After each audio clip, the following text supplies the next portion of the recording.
Arsenal, what do they need? A prayer. Honestly, because I look at it and I can't name one competent defender in that whole team.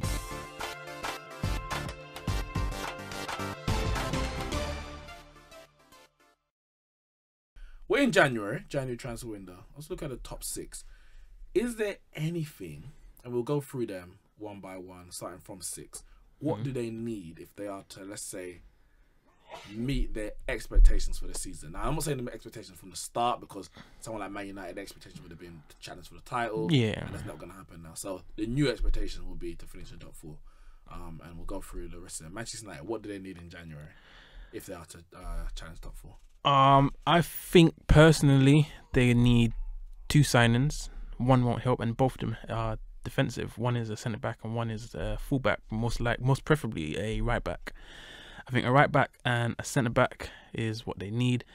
And if I was to name a player, it'd have to be someone like, say for example, like Koulibaly at centre back, and full back it would be someone like Danny Carvajal. Fair enough. The thing is, I would love a centre back. How old is Koulibaly? 24. And I know he's a very good centre back. He is 27. 27 years old. So you would say he's got experience. But what I want, especially in this January, more than anything, I mean, if Koulibaly can be available, of course I'll take him. But I think, as an individual that would improve our defence, someone like Alderweireld, because I'm not even saying that he's necessarily a better defender than Koulibaly. Someone that can just coach the others. Yeah, just manage the defender, because people like Bailly and Lindelof have ability, they've got potential, but when you got both of them playing next to each other, it's like each one's just doing what they can do. Koulibaly might have that. He might do. I'm not 100% sure. I know that Alderweireld has that. He's got the Premier League experience as well, which I guess when you come in mid-season especially, you don't want no bedding in process. We've seen that sort of Evra, you've seen Vidic. They joined Man United in January. First 6 months, they were terrible. It took them time to actually get in. And it may something like that might be for Koulibaly. Liverpool got Van Dijk in January, but he had Premier League experience at Southampton. So he kind of he didn't have to have that adapting process other than his teammates. Someone like Alderweireld will come in, possibly, and all he has to do is like, okay, Lindelof do this, Bailly do that, Luke Shaw, Dalot, whoever's playing in the right back position. And I think, especially in this January, that would probably be more effective than Koulibaly. Long term, yeah, Koulibaly, I would agree. But just in terms of I would love if we could get Alderweireld. I think it's not going to happen. He's signing a new contract, which means that his release clause is 25 million in the summer. I think it. I don't think it's right now. I'm not 100% sure, but I think it's in the summer. Up until I think the last week of the transfer window, and then it expires. But yeah, if we could get him, I think that would help dramatically. And it could give us a chance to close the gap to Chelsea. Because I would say the only thing, not the only thing, 8 points is the gap alone. Yeah. But what we are lacking is defense. We get 2 clean sheets this season. And for me, the other one, it's not even a signing, but if we get Sanchez back to his best, and I don't know if we can. I don't think he can. He might be finished. Sanchez might be finished, and nothing we can do about it. I don't know. But if we can get Sanchez back to, I don't think he even needs Sanchez back to his best. I think the new younger boys have literally got it. I think Rashford and Martial have it. Yeah, they do. Get Lukaku on good form. Get Lukaku on good striking form, and have Martial and Rashford doing their bit. That's all you need. And Pogba in behind how he's been playing right now. That's all you need. From game week 21 all the way to the game week 30, that's all Man United need. And they just need someone solid at the back. Need a centre back and possibly a right back. I think getting Lukaku back to his best is going to take a while. And that's the reason I'm not just talking about form in terms of scoring goals, but just in terms of everything. Shedding weight, fitness, physique, all that kind of stuff. He needs to. That could take a few months to get back to that kind of thing. And I would say maybe next season is where we could possibly see the old Lukaku, the true Lukaku. But I'm saying Sanchez, and he may never get back to the best in terms of what he did at Arsenal.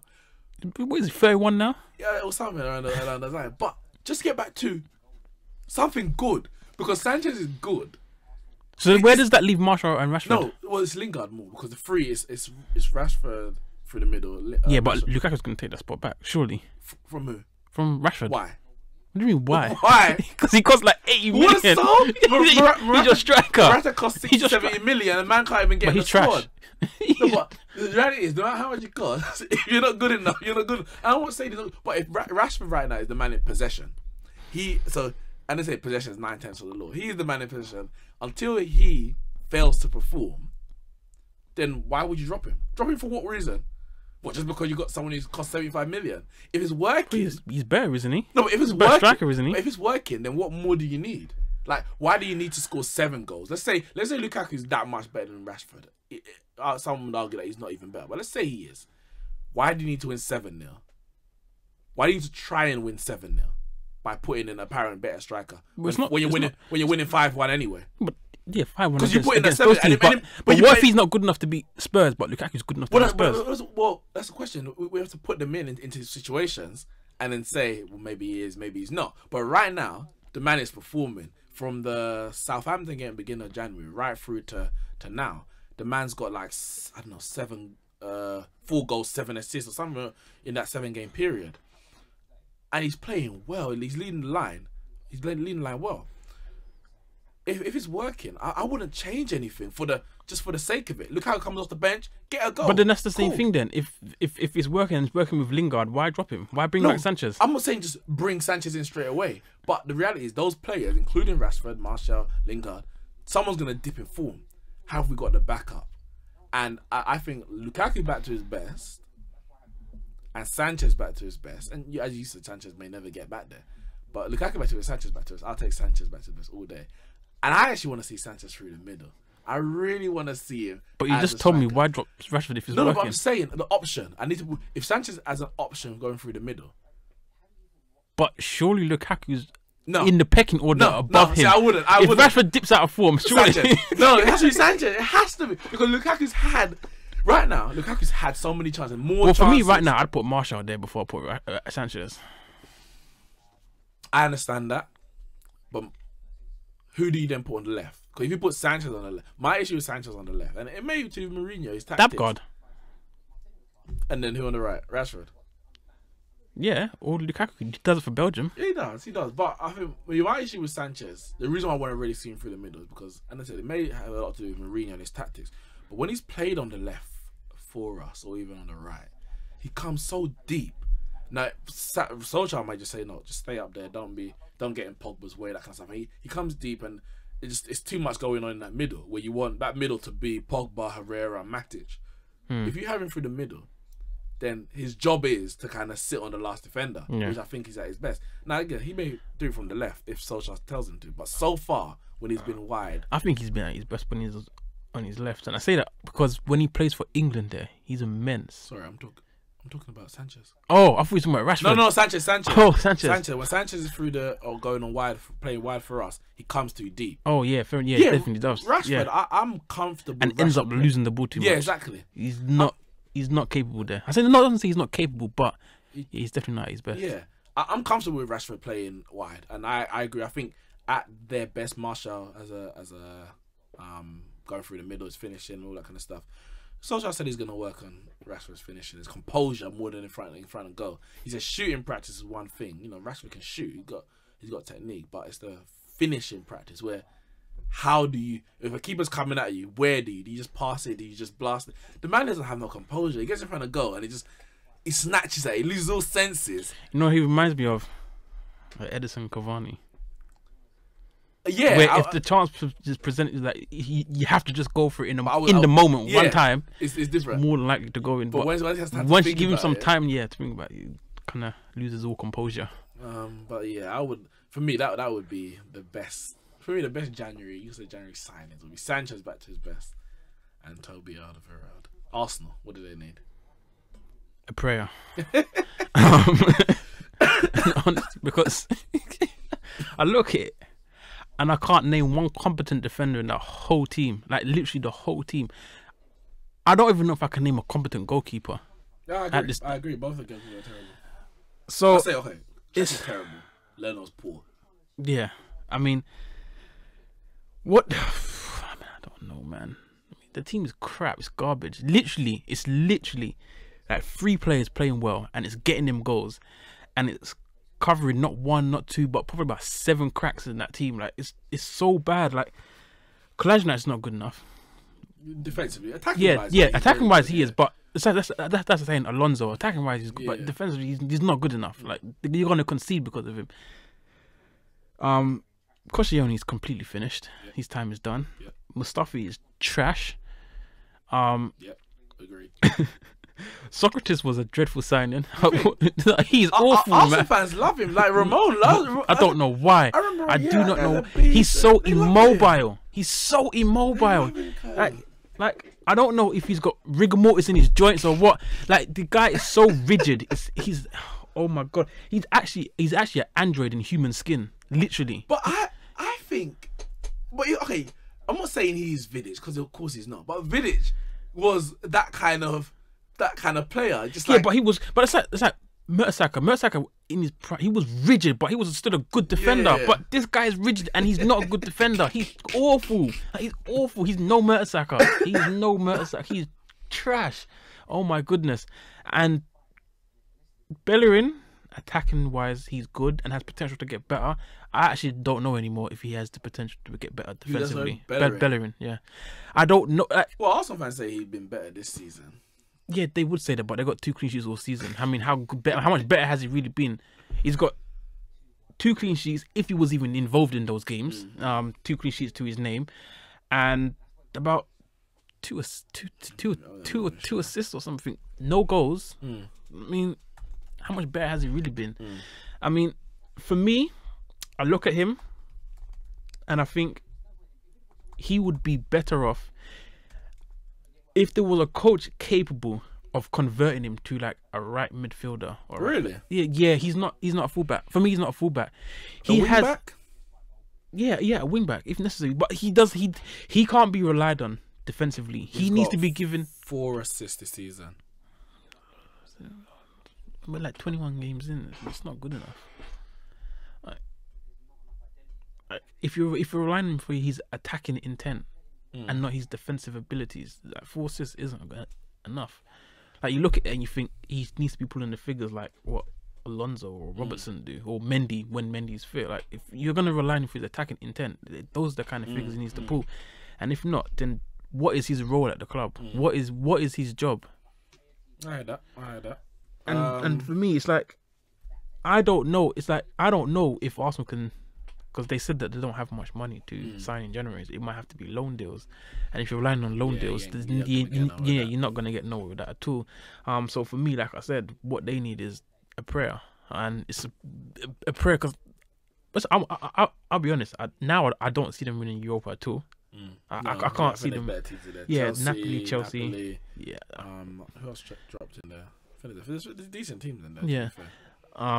Didn't Inter go in there? Yeah, Inter as well. So, and top 4 is the aim, and obviously they've won, and the teams have got a game in hand. But if Chelsea win, it goes back to what is it? 5 points? 5 points. 5 points. So they're 2 points now, but Chelsea got a game in hand. They're about to play tomorrow. It's a lot of ground to make up, and for a team that's conceded 31, 32 goals already, like defensive is definitely defensive.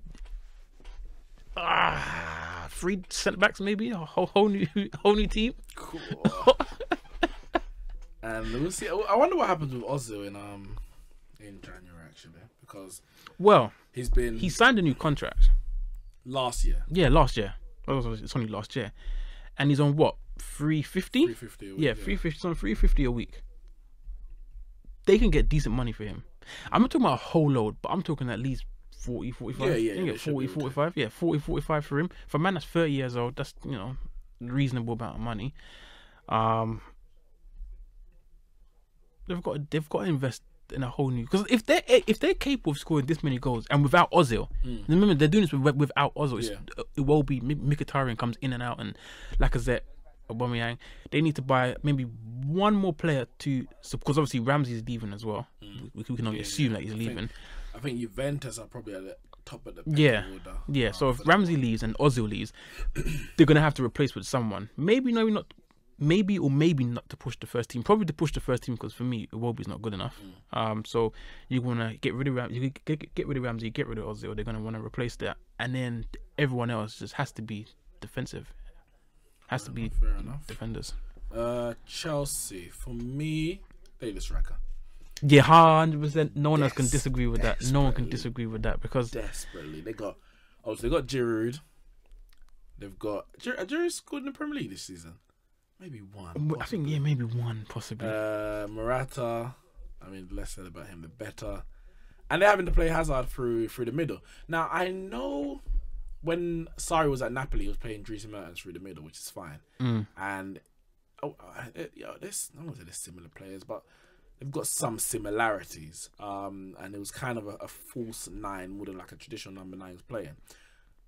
But that's not Hazard's best position, playing with his back to goal. And Mertens is much more clinical than Hazard. He is. Maybe similar, but he's definitely more lethal in front of goal. So for me, they definitely need a striker. And the reality is, Hazard plays best when he's playing with Giroud. At the moment, in terms of the 2 strikers available compared to Morata. We know obviously him and Costa had a brilliant link up, and Costa was himself scoring goals. But what Costa had was the hold up play. The hold up play and can bring Hazard into play. So they need a striker who kind of combines those 2 attributes: the goal scoring and the hold up play, the link up play.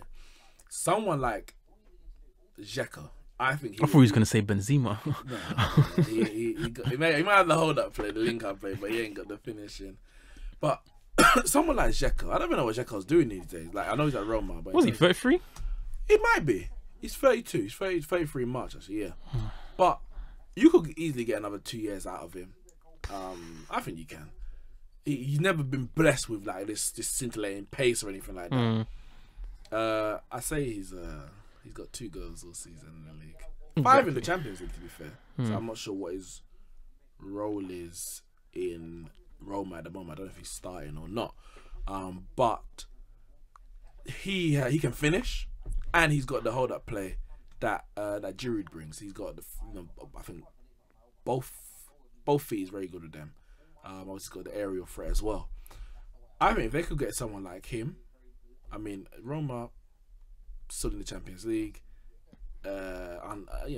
Money talks, innit? Money talks. He started 11 games for Roma this season in the league, 2 goals in all competitions. He has 7 goals, 4 assists, 5 and 4 in the Champions League. So, I mean, it's better than what their current strikers are. For January signing, yeah, I guess it will do, and it'll probably get them over the finishing line. And I mean, I can't disagree too much with that. I mean, I think unless you're gonna get like the Icardis of the world or something like that in January. No. But I think someone like Josh King could do a job for them. Or Callum Wilson. But he doesn't. He's more of an out-and-out striker. I think he could do some decent hold-up play. I think he's got the stature. I know there've actually been talks about him. Yeah. I know Zola, because he came out and spoke about them being interested. But he said a lot of clubs are interested, so they definitely put their name in the hat there. So that could work as well. But I feel that for me, the way Sarri plays and the way he sets up his teams, and obviously he wants to play like his striker as like a false 9 or someone that can play that little bit deeper and maybe get the goals as well. I think the perfect player for them, I don't think it's possible to sign this player, but I think the perfect player for them is Dybala. Yeah. But they ain't getting him in January. Not in January, not in the summer, not ever. That would be the perfect sign for them. And I only say that if Hazard stays. Hazard may not even stay in January. No. Yeah. Oh, okay. But yeah. But yeah, Chelsea need a striker definitely, and probably Dzeko. Spurs. What do Spurs need? Just to throw away the bottle. I look at the team and I look at it and I think they got Rose, Ben Davis, don't know about there. They got Sanchez, they got Foyth now, they got Toby, they got Vertonghen, and they got Trippier, they got Kyle Walker-Peters and Aurier, and they got many central midfielders, and attacking midfielders and Son, Lamella, Ericsson, Moura, Ali. I'm saying, and they got Kane. I don't want to say a striker because they got Llorente that they utilize very, very, rarely. But just to throw away the bottle. I mean, they don't really need anyone. Like, anyone that they buy is not going into their team. It's not. But that's the thing. It's funny because every summer they speak about certain players in the end. They say, we need a backup for Kane. And then they bought more. Obviously they got Son. Yeah. So you're like,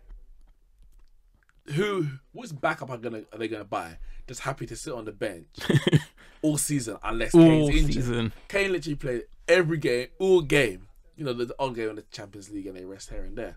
But which quality players are willing to play backup? I can't think of any. There's not gonna be many, if any.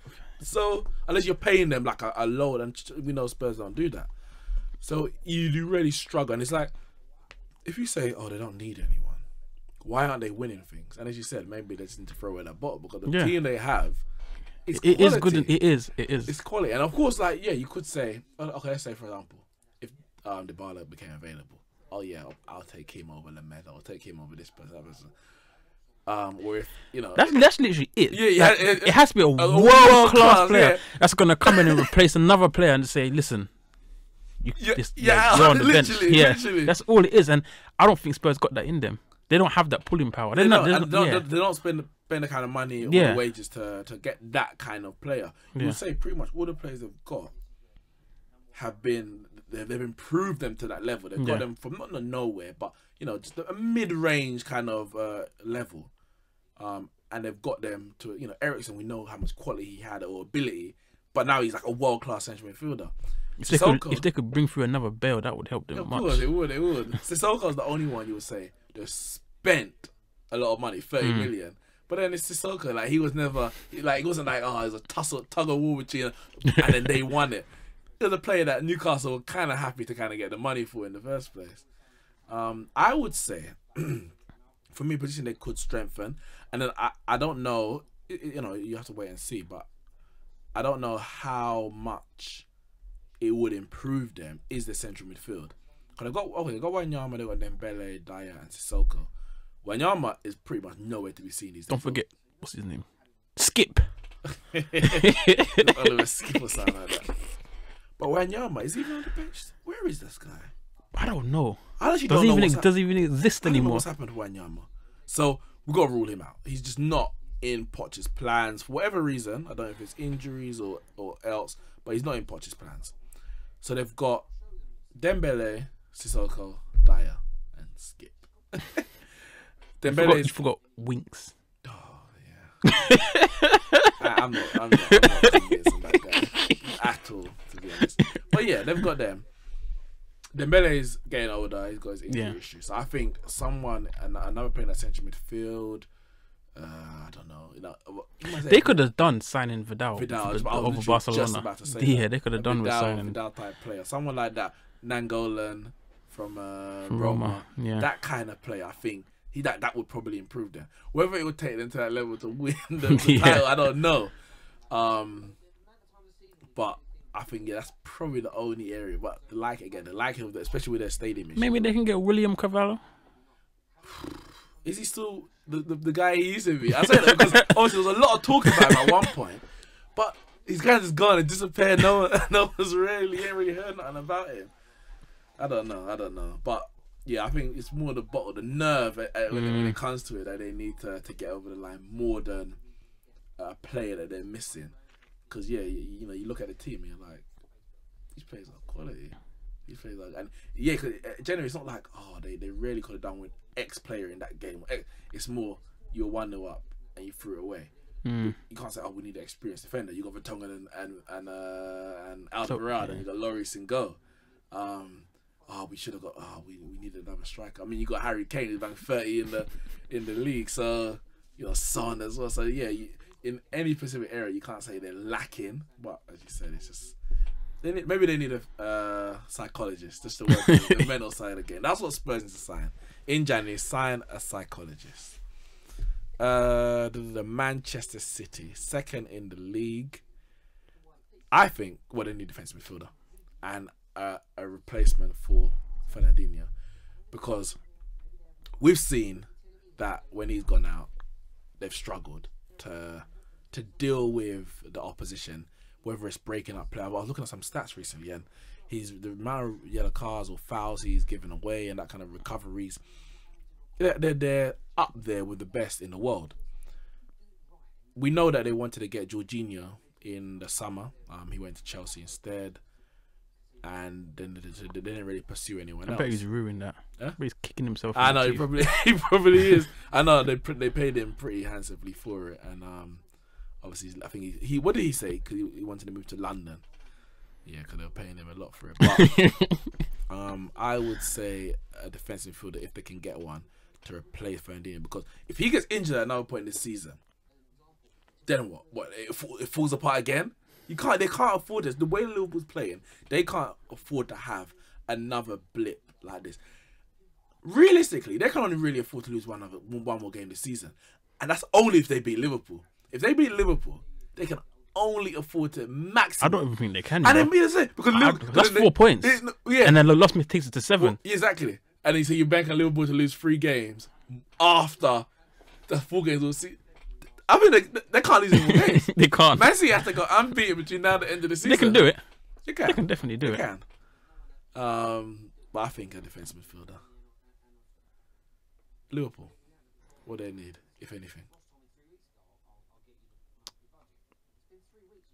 I don't think they do. They've literally done what they needed to do in terms of, we said it last season, that they came close to winning the Champions League. Yep.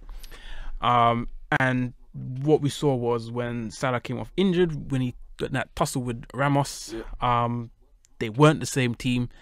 And we just all said it, they just need backup to what they already have. And they went out and they got Keita. They went out and they got Shaqiri. And obviously Van Dijk came in from January, and he wasn't even available in the Champions. He wasn't even available for the Champions League, so he's another extra player in the Champions League. And like you said, Fabinho, they got Fabinho. Milner's able to play at right back, centre mid, wherever he needs to play. And they've went out and got a decent keeper. We also said that they need a decent keeper because Mignolet wasn't good enough. None of their keepers were good enough. Karius wasn't good enough. They went out and got a keeper, and then we said if they did all these things, they could actually challenge. They could rotate, they can rest, they can challenge, and they can push. And that's exactly what's happened. So I can't go and say therefore in January they need so because they went out and did it. Got a keeper, got backups, and they did everything right. They had the perfect window, you would say. And then arguably even in that situation, obviously Shaqiri's come in and done well when he's played, but he hasn't been first choice. Naby Keita hasn't even hit the heights of what he was at Leipzig when they actually signed him. Obviously they signed him, and for the season after, the actual season he had wasn't great, but the season that they signed at the end of the season they signed him for, he was brilliant. So you could say if he was to get to that kind of form, that would be like their January signing. So yeah, I would have to agree. I think. And what's his name back in training now? Oxlade, and he was out. Exactly, Oxlade was brilliant last year as well. He was brilliant last year, and I don't know if he's going to get to where he was so quickly, because obviously it was a pretty bad injury. It's going to take time. I don't even know if he's going to be that good this season, but it's another option. It's just another option for one of them small teams like against Brighton or whatever. If he is managing to get up to full fitness, maybe not to his best, but good enough to take on your Brightons and so on, so to give the other players a little rest, but he should be back soon. So yeah, they've got that depth and they've done what they needed to do, and Oxlade could be like their January signing. Could be. Fair enough. Speaking of Liverpool and Man City, big game Thursday. I did my preview for the Premier League games, and I said that Pep, well, he's under pressure. If Pep loses this game, well, he said it himself. Did he? He said he didn't even say if we lose. He basically said if we don't win, the title race is over. Yeah, that's basically what he said. He said if we don't win, that's it. And he said it right then. He said it out there. He's letting his boys know if you don't go out and win this match, you don't retain this Premier League title. Simple as that. Liverpool will take it from you. I have to agree, because it's a must-win game. They've been a very bad. And if they don't win, level on points with Spurs? Let's see. Live league table, Spurs. If they draw, they'll be level on points with Spurs. 48 points. Yeah. That's not good enough. The pressure's on Pep, and it's strange because last season, 100 points. Like, obviously, first season he came to Premier League, a lot of question marks about whether his style can work in the Premier League, etc. He proved last season that it can work, and to devastating effect. This season, if they lose the tie to Liverpool, the Crows are gonna be out. The Vultures will have their day. People are gonna be questioning whether he is all that he says he is, because, and I say that because until he wins the Champions League at the same time. Yeah, well, if he wins the Champions League, then you have to say, all right, cool, he's done that. You know, cool, Liverpool won the title. But if he doesn't win the Champions League, and basically, let's say he just wins the League Cup, for example, everyone's gonna be like, okay, they spent so and so amount of money, won the league, cool. But as soon as a team matched their spending, and you know, Man City had to chase, Pep had to chase, they crumbled. People are gonna start questioning him. Do you think it's right that they're gonna be questioning him? Because it's gonna happen. I know that for a fact. People are questioning him now. No, but and I tell you why. Well, first of all, it all depends on how many points. If they don't win the title, it's how many points they finish behind Liverpool. If it's within touching distance, literally a game away, like they lose it by 2 points or something, like it could have gone either way on the final day of the Premier League and Liverpool won it. No, because if you look at it, Liverpool are only a couple of points behind where Man City were at this season, if not on. Yeah, though, I think at 19 games, Man City won 55, and Liverpool won 51. I think. At 19 games, so they're 4 points behind, and 4 points is 2 draws. So Man City had 1 draw and 18 wins. Yeah. That's immaculate, and every person that you spoke to said this literally is impossible to repeat that. They can't do what they did. It doesn't matter if they sign Messi, Ronaldo, and Neymar. They can't do that again. You can't play 19 games, win 18 and draw 1. Like, that's not gonna happen. Yeah. So Liverpool have done what Man City were probably expected, that they would maybe 4 or 5 points less. They've matched them. But for me, when you're doing that good, there's only enough room for one team to do it. Because obviously you're gonna have to play each other, so someone's gonna have to drop points. So is it like there's only enough room for one team to do it, and it's been Liverpool. So Man City's raised the bar, and Liverpool have just met it. Yeah, they've met it, and we've said that Man City can't do what they did last season, which Liverpool are doing, and obviously Man City have dropped a standard below, which we expected. So if we expected it, why are we questioning Pep? Yeah, that's what I'm saying. I mean, but if they end up finishing 10 points behind Liverpool, then you say, well, something went wrong, drastically went wrong. But if they finish like a point or 2 behind them, then you say, kudos to Liverpool. They did what they needed to do. They eked it out. What's the prediction for that game?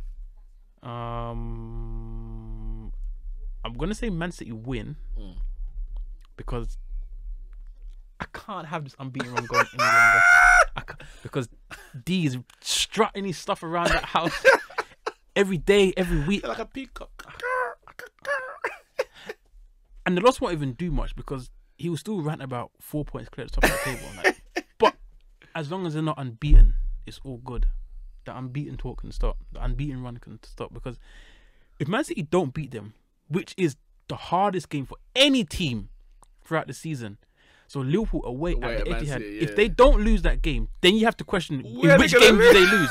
In which game do they lose? And then you have to think to yourself, is it an unbeaten run? Because if Man City don't beat them, then you say, well, Man United's not going to beat them. Chelsea's not going to beat them. Spurs not going to beat them. Why are Manchester United under the new Ole Gunnar Solskjaer regime not going to beat them? Don't bring that nonsense, him. Don't bring that nonsense.